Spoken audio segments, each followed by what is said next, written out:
గా అవుతుంది. దీనికొక కథ చెప్తాను మీకు. సో, ధర్మరాజు గారి దగ్గరికి కోర్ట్‌లోకి ఒక కేసొచ్చిందటండి. ఆ ధర్మరాజు గారి దగ్గరికి తీసుకొచ్చారంట. ఎవరిని? నలుగురు కలిపి ఒక హత్య చేశారు అని చెప్పేసి తీసుకొచ్చారు. ఆ నలుగురు ఎవరంటే ఒక వైశ్య, ఒక శూద్ర, ఒక బ్రాహ్మణ, ఒక క్షత్రియ. ఇలా నలుగురు కలిపి ఒకతన్ని హత్య చేశారు. ఇక్కడ వైశ్య, శూద్ర, బ్రాహ్మణ, క్షత్రియ ఇవన్నీ కూడా వాళ్ళ జాతులను బట్టి కాదండి. వాళ్ళ ఆధ్యాత్మిక స్థాయిని బట్టి చెప్పినవన్నమాట అవన్నీ. ఓకేనా? సో అప్పుడు ధర్మరాజు ఏం చెప్పాడంటే, ఎవరైతే శూద్రుడు ఉన్నాడో అక్కడ అతనికి 1 సంవత్సరం జైలు శిక్ష. వైశ్యుడు ఉన్నాడు కదా, వైశ్యుడికి ఒక 10 సంవత్సరాల జైలు శిక్ష. ఎవరైతే క్షత్రియుడు ఉన్నాడో అతనికి జీవితకాల ఖైదు, బ్రాహ్మణుడికి ఉరి శిక్ష అని చెప్పాడనమాట. అని చెప్తే ఈ ఇంకొక కోర్టుకి తీసుకెళ్లారు. అదేంటంటే దుర్యోధనుడి కోర్టు. దుర్యోధనుడి కోర్టుకు తీసుకెళ్లగానే దుర్యోధనుడు ఇలా చూశాడు.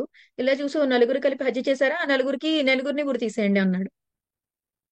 సో మరి ధర్మరాజు కదా, ధర్మానికి చాలా పెట్టింది పేరు. మరి ధర్మరాజు ఇలాంటి తీర్పు ఎందుకు చెప్పాడు అంటే, ఆ శూద్రుడు అనేవాడు ఆత్మస్థాయిలో అప్పుడప్పుడే మానవ జన్మలోకి వచ్చిన వాడనమాట. అతనికి అంత జ్ఞానం లేదు. అసలు ఆ హ్యూమన్లీ ఎక్స్పీరియన్సెస్ ఇప్పుడిప్పుడే నేర్చుకుంటున్నాడు. ఆ జంతు జన్మల్లోంచి ఇప్పుడే మానవ జన్మల్లోకి వచ్చినవాడనమాట.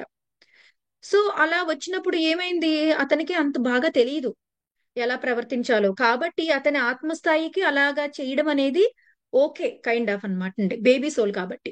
కాబట్టి ఏం చేశాడు, దానికి సంవత్సర పాటు జైలు శిక్ష విధించాడు.